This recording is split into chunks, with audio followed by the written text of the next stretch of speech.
बच्चों ये जो इन्फॉर्मेशन मैं आपको देने वाला हूँ, ये इन्फॉर्मेशन आपके काम की भी है और आपको इसका यूज़ करना चाहिए कि नहीं करना चाहिए आपके ऊपर है। मैं आपको कुछ सजेशन नहीं दूंगा इसके ऊपर, क्योंकि ये जो काम जो किया जा रहा है वो लोग करते हैं जो अच्छे खासे पैसे वाले होते हैं। वो कर रहे हैं जो गरीब बच्चों की सीटें खा जाते हैं। वो बच्चे जो कि मेहनत करते हैं, हार्ड वर्क करते हैं और कोशिश करते हैं उनका सिलेक्शन हो जाए, लेकिन उनकी सीटें कौन खा जाता है? पैसे वाले लोग, जो कि पैसा वैसा देखिए इधर उधर एडजस्टमेंट हो जाता है। तो क्या तरीका होता है, किस प्रकार से हो रहा है, कहाँ कहाँ पे होता है, ये तो मैं नहीं बता सकता, क्योंकि बहुत जगह पे हो रहा है। जहाँ जहाँ मुझे पता है वो तो मुझे पता ही है, लेकिन मुझे नहीं पता है वहाँ पर भी ये सब चीज़ें हो रही। तो हो क्या रहा है असल में, मैं जानकारी पूरी देने वाला हूँ आपको। तो एक एक चीज़ें मैं लिख लिख के बताऊंगा, जिस प्रकार से किया जा रहा है वो तरीका क्या है, किस प्रकार से ये चीज़ हो पा रही। मतलब कि नवोदय विद्यालय में डबल फॉर्म भर रहे हैं, सिलेक्शन भी पा रहे हैं, कहीं कहीं पे तो सीटें का भी मामला समझ में आ रहा है कि सीटें भी, भाई समझ जाओ। तो वो तो 100% श्योरिटी नहीं है कि ऐसा हो पा रहा है कि नहीं हो पा रहा, होता भी होगा तो आई डोंट नो, लेकिन जो चीज़ मुझे पता है उसकी जानकारी मैं आपको जरूर दूंगा। तो तरीका क्या है, सबसे पहले देखिए बच्चों, अगर आपका सिलेक्शन नहीं होता है, ठीक है, अभी जैसे आपने 20 जनवरी को आपने एग्जाम दी, 20 जनवरी को आपने क्या दिया, एग्जाम दी 2024 को, ठीक है। कुछ बच्चे ऐसे होंगे जो कि उदास होकर बैठ जाएंगे, और कुछ बच्चे ऐसे होंगे जो कि क्या करेंगे, अगले साल फिर दोबारा फॉर्म भरेंगे। वही बच्चे जिसको फॉर्म नहीं भर सकते अगली बार, क्योंकि नवोदय ने यहाँ पर एक डील डील छोड़ रखी है। जिस बच्चे ने अगर फॉर्म भर दिया डबल, मतलब ऐसा हुआ है, आज की कंडीशन की बात करें तो अगर वो बच्चा यहाँ पे फेल हो जाता, मान लीजिए रिजल्ट आता है, उसका रिजल्ट अच्छा नहीं निकलता है, उसने सीख तो बहुत कुछ लिया, अगले साल और अच्छा कर पाएगा। वो जितना पढ़ेगा उतना ही उसको अनुभव हुआ, जैसा भी एग्जाम दी उसने तो उसको अनुभव मिला, है ना। अगली बार और अच्छा करेगा तो उसको डबल मौका मिलेगा, तो फायदा तो उठाएगा। ठीक है, एक बार मौका मिला, हो सकता है दूसरी बार में उसका किस्मत चमक जाए, उसका सिलेक्शन हो जाए और उस बच्चे की सीट खा जाए जो गरीब घर से हो, या फिर हो सकता है कि किसी ऐसे व्यक्ति की जिसको बहुत ही जरूरत है उस चीज़ की। तो यहाँ पे समझेंगे कि तरीका क्या होता है, किस प्रकार से कर रहे हैं आप। इसका यूज़ करो या मत करो ये मुझे नहीं पता है, ईमानदार व्यक्ति को कुछ बोलने की जरूरत नहीं होती, ये आपको पता है। कौन कौन कर रहा है बेईमानी वो आपको पता होगा आसपास के क्षेत्रों में।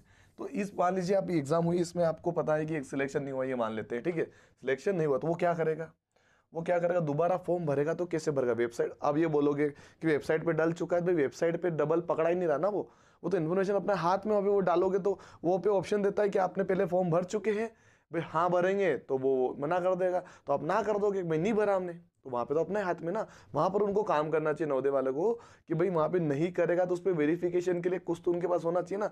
जो पुराना फॉर्म उन्होंने डाला है वहां पे कोई सबूत तो छोड़ा नहीं उन्होंने, अगली बार उस चीज को फोटो को पकड़े, कुछ ना कुछ अगर ऐसा कुछ हो ही नहीं रहा, मामला ही नहीं आ रहा सामने, तो वहां पे हो क्या रहा है, वो तो नवोदय की तरफ से कोई ऐसा नियम वियम या फिर उस वेबसाइट पे ऐसा कुछ पकड़ है ही नहीं। तो कहाँ पर क्या बच्चे कर रहे हैं, फायदा कहाँ उठ रहा है, मतलब कौन से लोग फायदा उठा रहे हैं, वो समझिए किस प्रकार से उठा पा रहे हैं। जैसे मान लो अभी फेल हो गया, फेल होने के बाद क्या करेगा वो, सबसे पहले तो डेट ऑफ बर्थ यानी जन्म दिनांक, डेट ऑफ बर्थ, अगर ये जो अगले साल फॉर्म भरा जाएगा 2025 का, 2024 में भरा जाएगा वैसे तो ये, लेकिन 2025 में एग्जाम होगी उसकी, ठीक है। इसके लिए वो क्या करेगा, अगर वो इस क्राइटेरिया के अंदर आता है, जो एग्जाम के नियम में जो नियम आएगी ना डेट ऑफ बर्थ की, जो नियम आएगा कि इन दो डेट के बीच में होना चाहिए, मान लो एक पहली डेट और दो डेट के बीच में अगर वो आता होगा तो कोई दिक्कत ही नहीं है, वरना वो आधार कार्ड में चेंजेस करवा लेगा। कुछ तो पकड़ करके वो करवा लेते हैं, क्योंकि मैंने करवाते हुए देखा, आधार कार्ड में वो डेट ऑफ बर्थ करवा लेगा। पहली चीज़ तो ये होगी, ये तो अभी भी बहुत सारों ने किया है, उसके अंदर हो जाता है, ठीक है।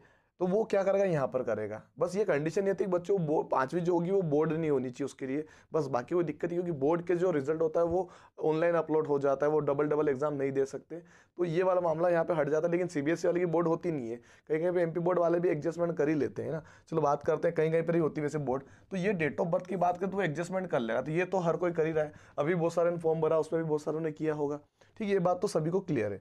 इसके अलावा क्या है भाई, अब आपको ये भी पता होगा वो दोबारा फॉर्म नहीं भर सकता, वो केवल कहने की बात है, दोबारा फॉर्म भर के सिलेक्शन लिया है, मैंने अपने आंखों से देखा उस बच्चे को जिसने डबल फॉर्म भरा था, और अब मैं उस पर क्या ही कर सकता हूँ बताओ, मेरे हाथ में कुछ नहीं है, पकड़ करनी तो उनको ही करनी है, जो करवा रहा उसके ऊपर है, अपने ना कोई इसमें हाथ नहीं देते, किसी को बारे में कुछ बोलते भी नहीं अपन, है ना।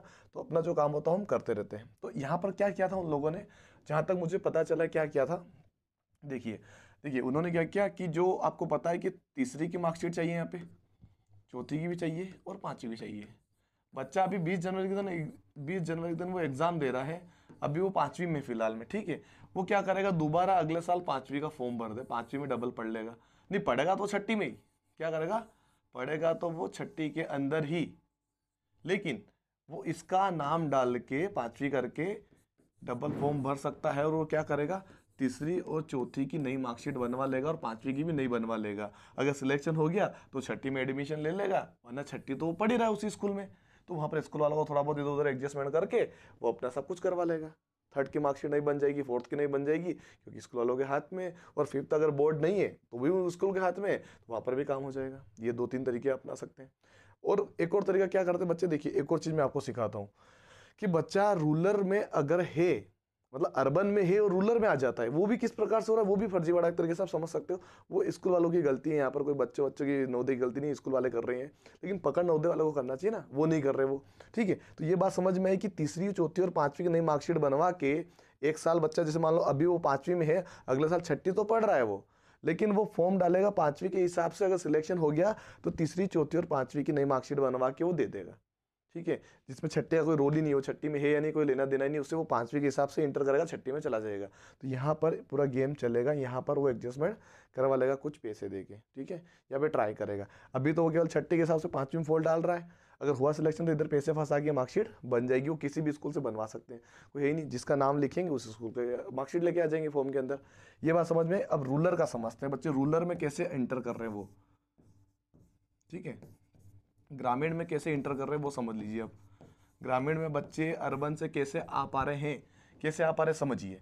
अगर मान लो वो तीसरी और चौथी वो बच्चा पढ़ रहा है कहाँ पर, शहरी क्षेत्र में पढ़ रहा है, लेकिन वो बच्चा आ जाता है पांचवी पढ़ने के लिए ग्रामीण में। कहाँ पर आ जाता है, ग्रामीण में आ जाता है। ठीक है, अब नियम क्या है नवोदय का कि तीसरी या चौथी कोई सी भी एक क्लास या फिर 2-4 दिन भी अगर वो शहरी क्षेत्र में पढ़ा है तो वो शहरी क्षेत्र का ही काउंट करेगा, भले वो अर्बन वो गांव में आके पढ़ता है 1 साल या 2 साल।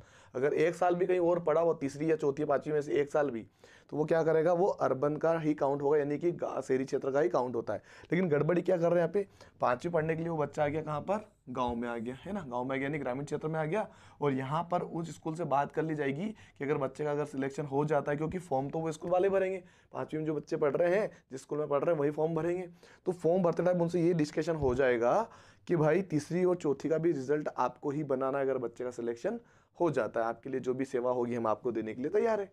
तो वही खुशी खुशी ले लेंगे। जो छोटे मोटे स्कूल होते हैं जिनको पैसे की तो जरूरत होती है ना, ईमान बेच देते हैं अपने थोड़े बहुत पैसे के लिए। तो यहाँ पर क्या होता है कि भाई पांचवी कक्षा में जो बच्चा पढ़ रहा है ग्रामीण क्षेत्र में, वो आ चुका है शहर से, तीसरी चौथी यहाँ नहीं पढ़ी उसने, स्कूल में पढ़ी नहीं है, लेकिन पांचवी पढ़ने के लिए वो आ चुका है, और वो क्या करेगा, स्कूल से बात करके चौथी और तीसरी दोनों की मार्कशीट उसी स्कूल से बनवा लेगा, क्योंकि तीसरी चौथी की मार्कशीट स्कूल वालों के ही हाथ में तो होती है। तो यहाँ पर एडजस्टमेंट हो जाएगा। ठीक है, ये भी यहाँ पर गेम खेला जा रहा है, आप चाहो तो देख लीजिए, मैं कुछ कह नहीं सकता इसके अंदर, आपकी मर्जी। तो यहाँ पर एक और ये गेम हो रहा है। तो ये बच्चे इन्फॉर्मेशन आपके लिए, आप क्या तरीका अपनाते हैं इसमें ये आपके ऊपर है। अब आने वाले भविष्य में आप चाहो तो ये कर सकते हो, अगर आप ईमान नहीं बेचना चाहते हो तो मत कीजिए। और अगर आपको ज़रूरत है, ज़्यादा ही ज़रूरत है इस चीज़ की, भाई नहीं यार हमको एक और ट्राई लेना है, और हमारे घर की स्थिति जो भी आपको ऐसा लगता है कि भाई हमको ट्राई करना चाहिए एक और बार, जो मैंने तरीका बनाया वो आप यूज़ कर सकते हो, क्योंकि पकड़ तो वो कर ही नहीं रहे। पकड़ होगी तो भाई ये वीडियो शेयर करो और पकड़ करवाओ तो भी बेटर होगा आपके भविष्य के लिए, आपके आने वाले समय के लिए। जो बच्चा हकदार है उसका उसी को मिलेगा ये सब चीज़ें, वरना हर कोई घुस के तो मार जाएगा सीटें। ठीक है, और बहुत कुछ सीटें पहले ही मर जाती है, मतलब उड़ जाती सीटें, तो 80 सीटें तो नाम मात्र कहने की हो गई है, ऐसा सुनने में आ रहा है, लेकिन कंफर्मेशन नहीं है इसके ऊपर। लेकिन ये सब चीज़ें कंफर्मेशन के साथ है, क्योंकि ये मैंने देखा है, तो मैं इसके बारे में आपको जानकारी देना चाहता था। तो आपको अगर अभी भी समझ नहीं आया कि असल में हो क्या रहा है, तो मैं आपको एक और बार ये बता सकता हूँ, अगर आप मुझे कमेंट करोगे। अगर आपको समझ में आ गया तो मुझे कमेंट कर जरूर बताना कि हमको समझ में आ चुका है। ठीक है, आप मुझे बताइएगा। और बच्चों पसंद आया ना वीडियो, आपको समझ में आया ना, तो लाइक जरूर कीजिएगा, शेयर भी कीजिएगा, और जितना फैला सके उतना फैलाइए, क्योंकि डिमांड है इस चीज़ की, भाई ये चीज़ में सुधार हो या फिर हो ही ना ये चीज़, है ना बच्चों। तो ये सब चीज़ें जिन बच्चों के साथ हो रहा है ना, उसके साथ बहुत ही अन्याय हो रहा है, बाकी जो मजे ले रहा है वो तो ले ही रहा है ना। ठीक है, तो रुक जाए, या फिर किसी के साथ ऐसा ना हो, या फिर उनके साथ हो जो बच्चा इसका हकदार, या फिर जो गरीब घर से जिसको ये सब चीज़ें मिलना चाहिए, जिसको हकदार है पढ़ेगा आगे भविष्य में अच्छे स्कूल के लिए। ठीक है बच्चों, तो ये थी मेरी तरफ से इन्फॉर्मेशन। आपको अच्छी लगे तो लाइक से सब्सक्राइब करना मत भूलिएगा। धन्यवाद।